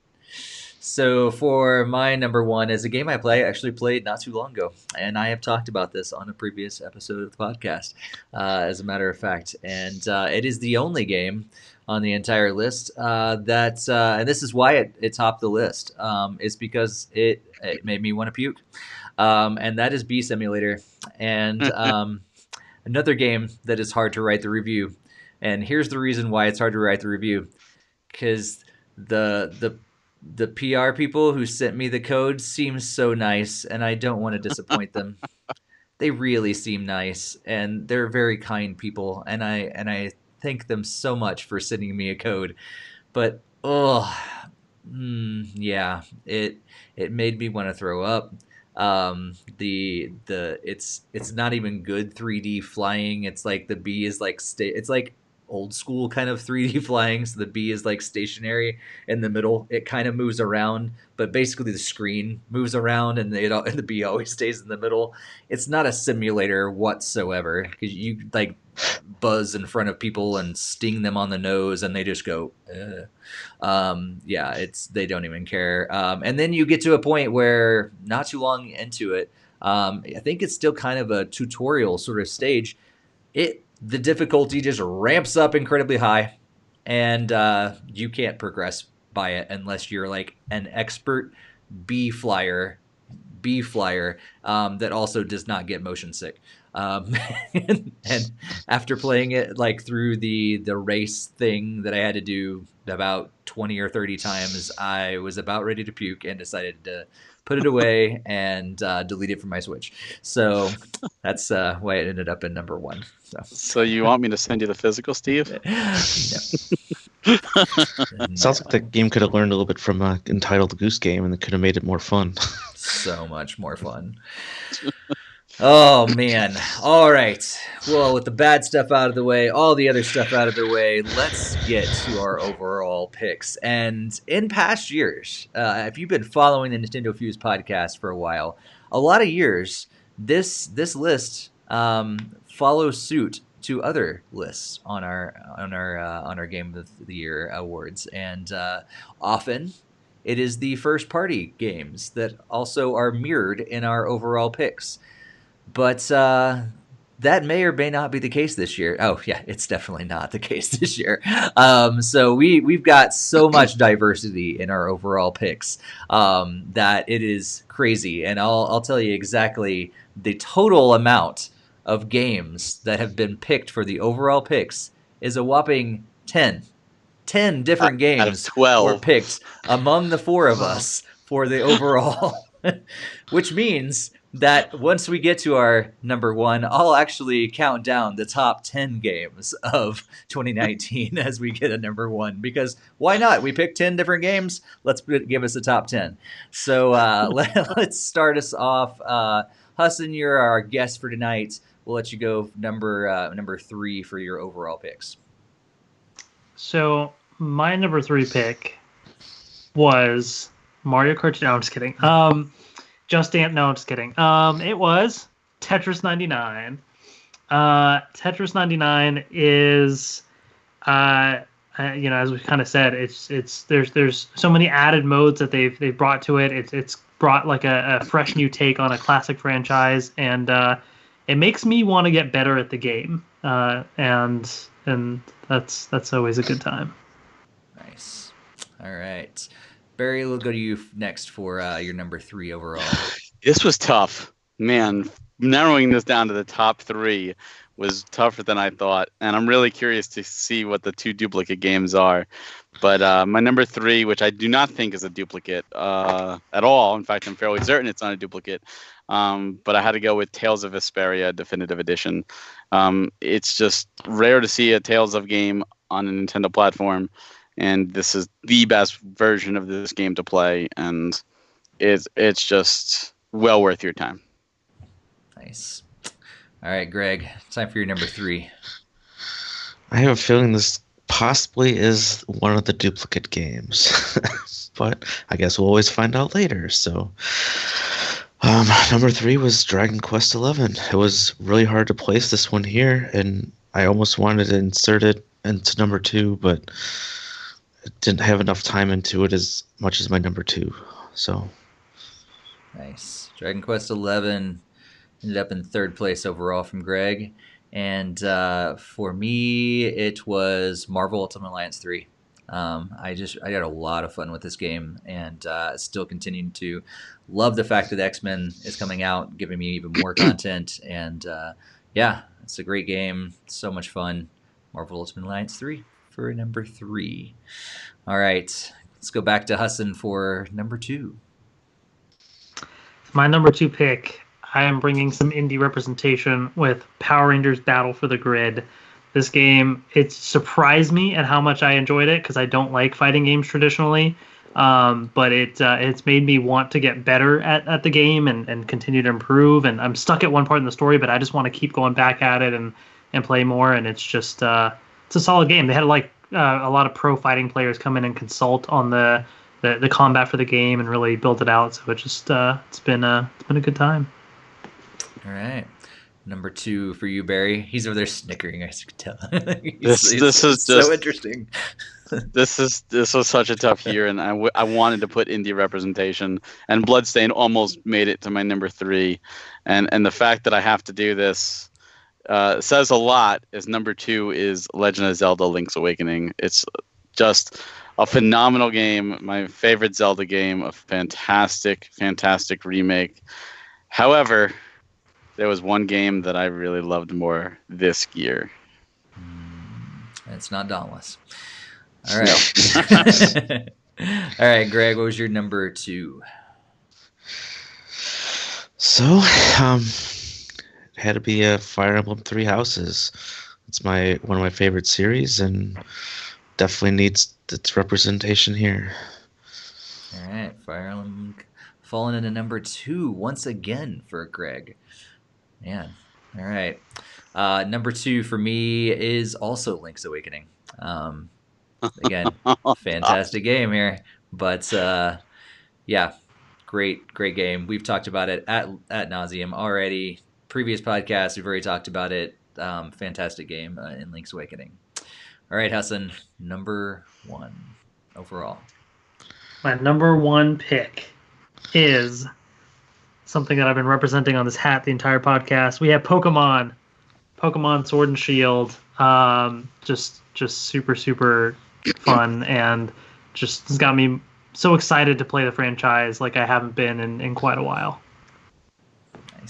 Nice. Barry, how about your number 1? The reason I've been snickering is I've been doing the math in my head, trying to figure out right? the placings. Isn't it? And it's so funny because of what the end result's going to be, because I figured it out already. Because number 1 for me, what beat Link's Awakening was Dragon Quest XI-S, Echoes of an Elusive Age. And the reason I could easily put that as my number 1 is because, unlike other people, I finished that game, and I can guarantee that if you finish that game, you would put it at your number 1. It is just so magical and so great, and it is easily my favorite of the Dragon Quest games, and it was my game of the year, personally, for 2019. All right. Greg, how about your number 1? nothing other than the honorable mentions for everybody else. Super Mario Maker 2.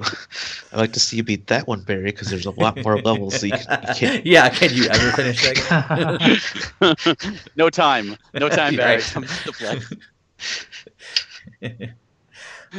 Super Mario Maker 2 at number 1, huh? All right. It has to be. I was looking forward to it since I made the prediction it was coming this year. So Nice. Yeah, and number 1 for me is Luigi's Mansion 3. Really enjoy that game. I've been waiting for this for a while as well. Love the fact that they brought it back in this way, and again, just a beautiful game, so challenging, so much fun. I don't know if I could ever. In fact, it's actually the weird thing is like I did skip over what was the 3DS one, the Dark Moon. Like Dark I Moon, actually want to go back to it now because of Luigi's Mansion 3. Should. And yeah, because I think I played a demo about it, but that was about it. Because I just wasn't into it. Luigi's Mansion needs to be on my TV, and I just like, oh, it's so good. It just pops, and it's a fantastic game. So, yeah, my favorite game of the year. So, wow. So, like I said, 10 games, and you guys all stretched my math in this, so I had to get out my spreadsheets and calculate these things, because among these 10 games that landed in our Game of the Year list for overall, we ended up with 1, 2, 3, 4 ties for points. So I gave every number 1 pick 3 points. I gave every number 2 pick 2 points, and I gave every number 3 pick 1 point. So it'd be the higher points. And so there was like I said, 4 different ties going on throughout the whole thing. So when there was a tie, I then went back to look at what people ranked it at, and then also unfortunately, like I was like, okay, cool, that'd be no. Oftentimes, it was counteracting each other. One would give it first, one would give it third. I'm like, oh, great, that doesn't help me at all. And so then I went back to how many times it was mentioned in our overall lists, and that's how we finally broke some ties. And then not only how many times it got listed, but at what rank it got listed at, and that's finally how it broke a lot of these ties. So, like I said, we had 10 different games, so we're going to go with the top 10. So, at number 10, we have Tales of Vesperia Definitive Edition at number 10. And then we have number 9, Marvel Ultimate Alliance 3. Number 8 was Tetris 99. Number 7 was Fire Emblem 3 Houses. Number 6 was Power Rangers Battle for the Grid. Could you just take a moment and Power Rangers beat out Fire Emblem? I just want to point that out. I'm disappointed in you, Barry. How can you let this happen? You're the other Fire Emblem fan. I This is can't the get best game Steve of to the play. episode already. I'm a Power Ranger fan too. I could have easily went either way, and I own both of them physically. Okay. Number 5 was Super Mario Maker 2. For shame. Hudson's worst game of the year. Number 4 was Pokemon Sword and Shield, which leaves our top 3 as number 3 is Luigi's Mansion 3. Appropriate, 3 for 3. Number 2 as Link's Awakening, and number 1 as Dragon Quest XI-S Echoes of Elusive Age. So that is our pick for the Game of the Year for 2019, and Link's Awakening and Dragon Quest was so close, and yeah, but it came down to Dragon Quest had a first and a second pick, and Link's Awakening had a first, second, and third pick. So the first and second pick won out in the end, and yeah, I mean, all of us have said Dragon Quest is such a great game, and Barry, I'm pretty sure like your picks were the most spot on for overall. It seems like. Yep. Congratulations. Thank you. I just have good taste. What can I say? This isn't the first time. Not enough taste in Fire Emblem, apparently. But it's so interesting because of all this. Like our like I said earlier, our taste totally like pulled into this, and it made it so diverse in all this. Like if one of us was not participating, the whole thing would have been different. Yep. And it's true, and I like this better. Like if you look at our 2017, like what a great year for Nintendo, right? But if you look at our top, like it was without a doubt Breath of the Wild and Mario Odyssey was in every one of our top threes, and I was the only one with Xenoblade 2, and we had a couple other throw-in titles there for everybody else. I think Mario Kart 8 Deluxe was in some, but like it was so unanimously one-sided. Like it was easy to pick. And I much prefer years like this, where we have 10 games out of a possible 12, because it shows how diverse the year is and how great this year is overall. And that's why I honestly think 2019 was a better year than 2017, just because we may not have had that one or two huge heavy hitters that rocked the industry and got Game of the Year awards, but we had such a diverse list of fantastic games on their own right. Yeah, for sure. Yeah, I do think it's interesting to see a list like this. It's more fun to do, sort of a Game of the Year episode. And none of my picks made the top 3, but I mean, I own Luigi's Mansion 3 and I've played it a bit. I've played Link's Awakening. I have it. I own Dragon Quest. I haven't played it, but I own it. So, but at least 2 out of the 3 I've played a bit. And so it's either way, like I totally get why these games made the top list that they did. It's been a really great year of a wide variety of games. Yeah, definitely echo all those statements, and I did beat Link's Awakening, and I'm looking forward to playing Luigi's Mansion 3 in the next week or so. Well, you know what the moral of the story is now. Steve and Greg, you both got to get back into Dragon Quest. I mean, clearly you need to. Like, the verdict is spoken. And Hassan, I know you're not going to open up that one, but if you do, I'll take the slipcover. But you should at least download the demo and give it a try, because it's free and you get 8 hours for free. And you can't argue about that. Yeah, it's so true. Much. Yeah. And I think that's the cool thing. And actually, we went a little crazy the other day with the demos, because I hadn't, like back in, I think when they started doing the Wii and the Wii U demos and stuff, I was like every week I was downloading every demo I could get, just because I was like, this is cool. I get free games basically. And I hadn't really paid attention much to the Switch demos, but I decided to poke around in the eShop the other day and found out so many games have demos. And Dragon Quest is one of the best, because 8 hours of a game, that's crazy. And carries over. Yeah, and I love when they do that. And so, yeah, if you haven't checked out the demo section, maybe honorable mention is the demo section of the eShop this year. And all those indie games, I think that was cool for me to see so much diversity within the indie games as well, because there's so many great ones, and that's probably the hardest to have, like a definitive number one indie game this year. I mean, a lot of us did pick NintendoFuse Game and stuff like that, but really it's so difficult because there's such a plethora of different games and different styles of games, and the indie market on the Switch is just amazing, I think, right now. Yeah, see, that's ironically where I was the only one to not pick Untitled Goose Game, even though I've seen so many good things about it. Yeah. It's, but my picks, no one else had my picks. Right. Yeah. So, all right. Well, thank you guys for tuning in to our Game of the Year 2019. As we look forward to 2020, we'll be here before you know it. Again, we're going to take off the next couple weeks. We'll be back on January 7th for our predictions episode, which is always kind of fun to get a little crazy with some predictions, some serious ones, but we'll throw in some out there predictions as well. Back on January 7th, 2020 with that episode.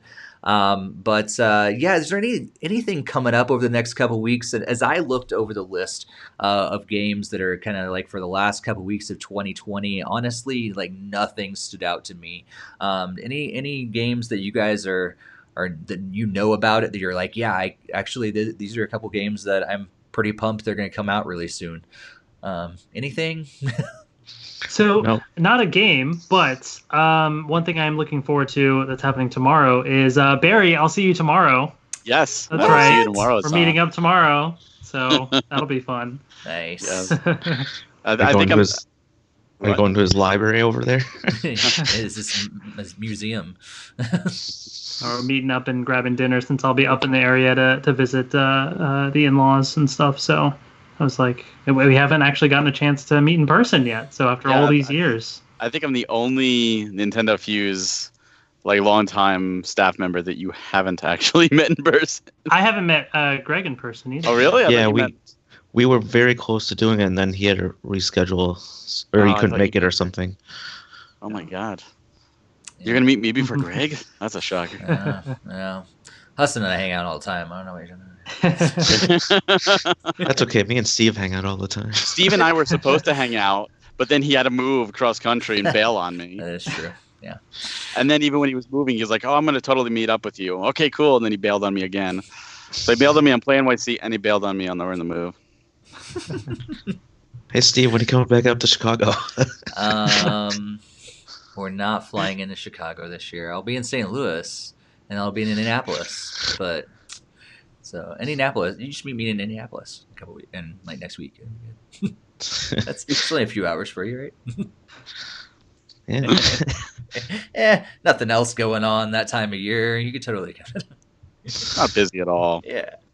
Just Christmas time. Oh man, yeah. So there's not really a whole lot of games, but use the extra time over the holidays to do like Greg and I and make some progress in Dragon Quest. That's a homework assignment. Homework assignments. By January 7th, you guys have to make some real progress. Not, I put in an extra 30 minutes. No, you have more time than that. You have weeks off. Use the time that we would normally be recording this podcast and play Dragon Quest 11 if you have to. But you need to put more time into that. But yeah, so we would love for you guys to join us in the conversations that we'll continue to have even between podcasts over on our Discord, on our social media. Make sure you join in with those. Like Barry said earlier, one of my favorite things this year was us getting together and watching the Game Awards together and just chatting about that and everything. That's one of the cool things. We're going to try to do more of that kind of thing where it's kind of creating more community events and eventually get some tournaments and gaming nights and stuff like that going over on our Discord. So if you haven't joined it yet, make sure you do so. But I think that's pretty much it for 2019 as we come to an end. Any final thoughts about games on 2019 before we wrap up, guys? It's been an awesome year. Yeah. It's been a good I definitely think one of your Discord events should be watching the Faye channel. That would be awesome. No. I'd love to hear both yours and various thoughts on that. You know what, Greg? Next time there's an update, I'll watch it with you on Discord. I have no idea what's going on, but I will watch it with you. That'd be your last time watching it. That's all it takes is one. I will support my fellow man. I'm sure there's going to be like a 3-year update, so it's probably coming in towards the end of January or early February.